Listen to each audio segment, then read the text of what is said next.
Hi everyone! Welcome to my vlog. Kung first time nyo to watch this video, I hope magustuhan nyo at gawin nyo ng bisyo. At para ma-update ka sa latest videos ko, click mo lang yung bell button. And don't forget to hit like and subscribe!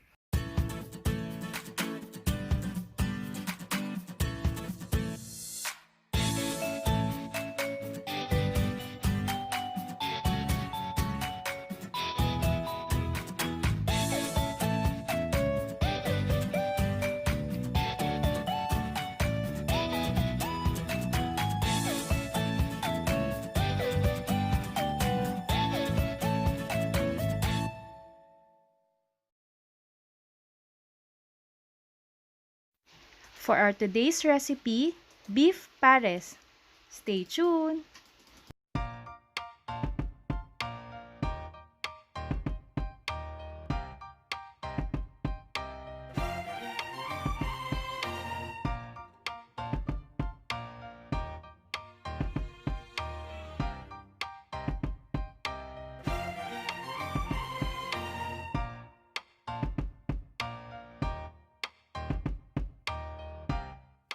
Tara, lutuin na natin.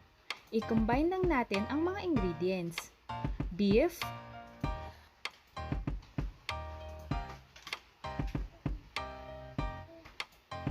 luya,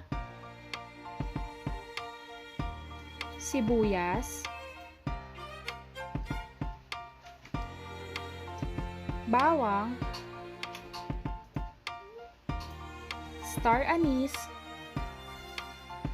at dahon ng laurel.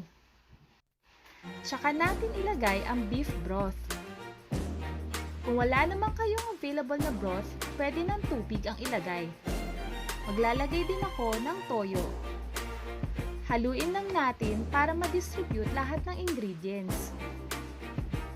Tsaka takpan at simmer for 10 minutes. Mabilis lang ito dahil yung beef natin ay napakulo ko na para siguradong malambot. Amoy pa lang, ulam na. Hahaluin lang natin ng saglit.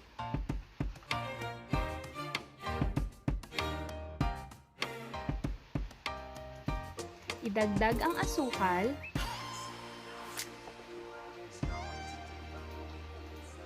At cornstarch. Siya nga pala, nilagyan ko ng tubig itong cornstarch bago ko ilagay sa ating dish. Then simmer for 2 to 3 minutes. Sa mga moms out there, try nyo rin tong ating dish today. Baka magustuhan mo at ng family mo. Siguradong mapapakain kayo sa sarap. Titingnan natin kung sakto yung lapot nitong sauce.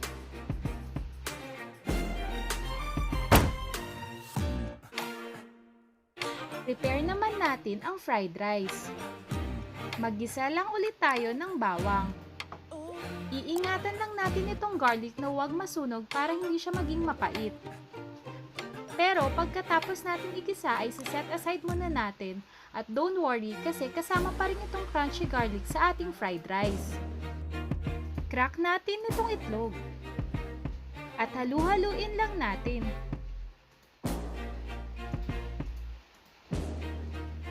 Lagyan ng konting asin para sa ating scrambled egg.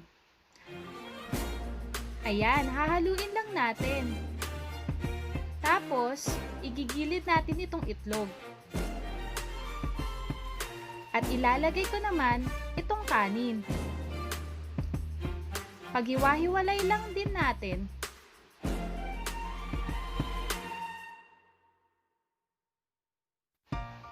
Add natin yung soy sauce. Yung soy sauce, magdadagdag siya ng flavor sa ating fried rice. At syempre, dagdag din ng color para mas appetizing. Halu-haluin lang natin para ma-distribute yung flavor sa ating fried rice. Ayan, tsaka natin ilagay ang ating crunchy garlic. Saglit na lang at ready na tong ating dish. Ayan na ang ating fried rice. Para mas sumarap, dagdagan lang natin ng crunchy garlic. at saka spring onions on top.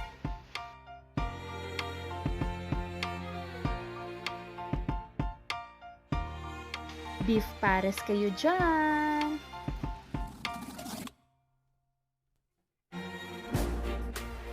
I hope nakatulong itong video sa'yo.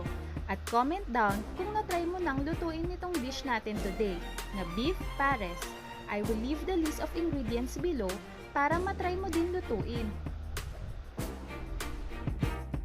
So kung na-enjoy mo tong video na to, baka ma-enjoy mo din yung iba ko pang vlogs para sa'yo.